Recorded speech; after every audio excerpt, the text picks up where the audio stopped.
السلام علیکم پیارے دوستو، ایک سوال اکثر سب کے ذہن میں آتا ہے، پٹھان آخر کون ہے؟ کیا یہ وہی لوگ ہیں جن کا رشتہ نبی صلی اللہ علیہ وآلہ وسلم سے جوڑا جاتا ہے؟ کیا واقعی نبی صلی اللہ علیہ وآلہ وسلم نے ان کے لیے کوئی خاص دعا کی تھی؟ کیا ان کا تعلق بنی اسرائیل سے ہے؟ کیا ان کا رشتہ حضرت سلیمان علیہ السلام اور جنوں کی قوم سے بھی جڑتا ہے؟ اور کیوں ہر دور میں جب بہادری اور غیرت کی مثال دی جاتی ہے تو سب سے پہلے نام پٹھانوں کا لیا جاتا ہے؟ یہ وہی قوم ہے جس نے پوری دنیا جیتنے والے سکندر اعظم جیسی طاقت کو ایک بہت بڑی چنوتی دی، جس نے برٹش اور سوویت یونین جیسے سامراجیوں کو ہار ماننے پر مجبور کر دیا، اور جس نے امریکہ جیسی سپر پاور کو بھی پٹھانوں کے گڑھ افغانستان سے پیچھے ہٹنے پر مجبور کر دیا۔ تو دوستو، اس ویڈیو میں ہم جانیں گے پٹھانوں کی اصلی پہچان کیا ہے، ان کا رشتہ نبی صلی اللہ علیہ وآلہ وسلم اور اسلام سے کتنا گہرا ہے، کیا وہ بنی اسرائیل یا حضرت سلیمان علیہ السلام سے تعلق رکھتے ہیں، اور آخر کیوں ان کی بہادری دنیا کی تاریخ میں سنہرے الفاظوں سے لکھی گئی ہے۔ اگر آپ یہ سچ جاننا چاہتے ہیں تو اس ویڈیو کو لائک کر کے آخر تک ضرور دیکھیے گا۔ دوستو، سب سے پہلے یہ سمجھنا ہوگا کہ پٹھان آخر ہے کون۔ پٹھان کو انگریزی میں پشتون کہا جاتا ہے۔ پاکستان اور افغانستان میں انہیں زیادہ تر پختون یا پشتون بولا جاتا ہے، اور بھارت میں انہیں عام بول چال میں پٹھان کہا جاتا ہے۔ نام چاہے جو بھی ہو، یہ سب دراصل ایک ہی قوم کی طرف اشارہ کرتے ہیں۔ آج کی تاریخ میں پٹھان دنیا کی سب سے بڑی ٹرائبل کمیونٹیز میں سے ایک مانے جاتے ہیں۔ ان کی سب سے زیادہ آبادی افغانستان اور پاکستان میں ہے۔ افغانستان میں تو یہ سب سے بڑی جاتی یعنی ایتھنک قوم ہے، جبکہ پاکستان میں یہ زیادہ تر خیبر پختونخوا، پشاور، کوئٹہ اور بلوچستان تک پھیلے ہوئے ہیں۔ اس کے علاوہ کراچی اور پاکستان کے بڑے شہروں میں بھی ان کی بڑی آبادی موجود ہے۔ بھارت میں بھی پٹھانوں کی کمیونٹیز صدیوں سے موجود رہی ہے، خاص طور پر اتر پردیش، مدھیہ پردیش، راجستھان اور حیدرآباد میں پٹھان پریوار ملتے ہیں۔ آج بھی کئی بھارتی مسلمان خود کو پٹھان کہتے ہیں۔ اس کے علاوہ پٹھانوں کی کمیونٹیز آپ کو ایران، ترکی، عرب ملکوں اور یہاں تک کہ یوروپ اور امریکہ میں بھی مل جائیں گی۔ یعنی پٹھان بھلے ہی ان کی جڑیں افغانستان اور پاکستان کی پہاڑیوں میں ہو، لیکن ان کا پھیلاؤ پوری دنیا تک ہے۔ دوستو، پٹھانوں کی سب سے بڑی پہچان ان کی زبان ہے، پشتو۔ یہ بھاشا صرف بولنے کا ذریعہ نہیں بلکہ پوری تہذیب ہے۔ اس میں کویتائیں، شعر و شاعری، لوک گیت اور کہاوتیں ایسی ہے جو پٹھانوں کی بہادری، ان کی غیرت، ان کی آزادی کی گواہی دیتی ہے۔ پشتو دراصل انڈو ایرانین گروپ کی بھاشا ہے۔ اس کی جڑوں میں آپ کو سنسکرت اور پرانی ایرانی زبان اویستا کے کئی لفظ ملتے ہیں۔ یہی وجہ ہے کہ اتہاس کار اسے بہت پرانی اور اہم بھاشا مانتے ہیں۔ دوستو، پٹھانوں کی اصلی نسل اور پہچان کے بارے میں آج تک الگ الگ رائے موجود ہے۔ کوئی کہتا ہے کہ یہ آریہ کی اولاد ہے، کوئی کہتا ہے کہ یہ بنی اسرائیل سے جڑے ہوئے ہیں، اور کچھ کہتے ہیں کہ ان کا تعلق نبی صلی اللہ علیہ وآلہ وسلم کے دور سے ہے۔ آئیے ان تھیوریز کو ایک ایک کر کے سمجھتے ہیں۔ اتہاسکاروں کے ایک بڑے گروپ کا ماننا ہے کہ پٹھانوں کی جڑیں آریوں تک جاتی ہے۔ قریب 3500 سال پہلے آریہ قبیلے مڈل ایشیا سے نکل کر ایران، افغانستان اور ہندوستان کی طرف آئے تھے۔ ان آریوں کا کچھ حصہ افغانستان کی پہاڑیوں میں بس گیا۔ وقت کے ساتھ ان کا میل ملاپ وہاں کے لوکل ایرانی اور ترک نسل کے لوگوں سے ہوا۔ یہی میل جول آگے چل کر ایک نئی قوم بنا جسے ہم آج پٹھان کہتے ہیں۔ اس تھیوری کو ماننے والے کہتے ہیں کہ پٹھانوں کے چہرے مہرے، ان کی زبان اور ان کا قبیلائی سسٹم آریہ اور ایرانی سبھیتا سے کافی ملتا جلتا ہے۔ پشتو بھاشا بھی ایک انڈو ایرانین گروپ میں آتی ہے۔ اگر اس کے شبدوں کو دیکھیں تو اس میں سنسکرت اور پرانی ایرانی زبان اویستا کا صاف اثر دکھائی دیتا ہے۔ یونانی اور فارسی اتہاسکاروں نے بھی افغان علاقوں میں رہنے والے قبیلوں کو آریوں کی اولاد کہا ہے۔ ان کے مطابق یہ لوگ ہمیشہ سے آزاد خیال اور جنگجو رہے ہیں۔ دوسرا مشہور نظریہ یہ ہے کہ پٹھان دراصل بنی اسرائیل سے تعلق رکھتے ہیں۔ آپ کو معلوم ہے کہ حضرت یعقوب علیہ السلام کا ایک لقب تھا اسرائیل۔ ان کی اولاد سے بنی اسرائیل کے 12 قبیلے بنے تھے۔ ان قبیلوں میں سے کچھ بعد میں غائب ہو گئے، جنہیں لاسٹ ٹرائبز آف اسرائیل کہا جاتا ہے۔ کچھ افغان اتہاسکار اور یہاں تک کہ افغانستان کے بادشاہ ظہیر شاہ تک نے یہ دعویٰ کیا تھا کہ پٹھان انہی گمشدہ قبیلوں میں سے ایک ہے۔ ان کا کہنا تھا کہ پٹھانوں کا رشتہ بنی اسرائیل کے بنیامین قبیلے سے ہے۔ یورپین ریسرچرز نے 18ویں صدی اور 19ویں صدی میں اس تھیوری پر کافی لکھائی کی۔ انہوں نے کہا کہ پٹھانوں کی کئی رسمیں اور عادتیں یہودیوں جیسی ہیں، جیسے سر پر پگڑی یا ٹوپی رکھنا، قبیلے پر گرو اور نسل پر فخر کرنا۔ حال کے دور میں ڈی این اے ریسرچ میں بھی کچھ معمولی سملیرٹیز ملی ہے، لیکن اتنی نہیں کہ پکے طور پر یہ ثابت کیا جا سکے۔ یہی وجہ ہے کہ یہ تھیوری پوری طرح کنفرم تو نہیں ہے، لیکن افغان سماج میں بہت مشہور ہے۔ کئی پٹھان آج بھی فخر سے کہتے ہیں کہ ہم بنی اسرائیل کی اولاد سے ہیں۔ تیسری مشہور بات یہ ہے کہ پٹھانوں کا سلسلہ ایک شخص سے جڑتا ہے، قیس عبد الرشید۔ افغانی روایتوں کے مطابق جب عرب میں اسلام پھیلا تو قیس نام کا ایک سردار مدینہ پہنچا۔ اس نے نبی صلی اللہ علیہ وآلہ وسلم سے ملاقات کی اور اسلام قبول کیا۔ نبی صلی اللہ علیہ وآلہ وسلم نے اس کا نام بدل کر عبد الرشید رکھا اور اس کے لیے دعا کی۔ کہا جاتا ہے کہ اسی وقت سے اس کی اولاد کو افغان یا پٹھان کہا جاتا ہے۔ یہی وجہ ہے کہ بہت سے پٹھان خود کو قیس عبد الرشید کی اولاد بتاتے ہیں، لیکن دھیان رہے یہ قصہ صحیح حدیث کی کتابوں میں نہیں ہے۔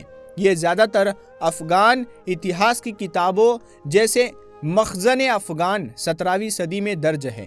کچھ لوکل کہانیوں میں یہ بھی کہا جاتا ہے کہ پٹھانوں کا تعلق ان لوگوں سے ہے جو حضرت سلیمان علیہ السلام کے دور میں ان کے لشکر کا حصہ تھے۔ آپ کو پتا ہے کہ قرآن میں آتا ہے کہ سلیمان علیہ السلام کے ماتحت انسان اور جن دونوں کام کیا کرتے تھے۔ افغانستان کی کچھ کہانیوں میں کہا گیا ہے کہ ان قبیلوں کی اولاد آج کے پٹھان ہیں۔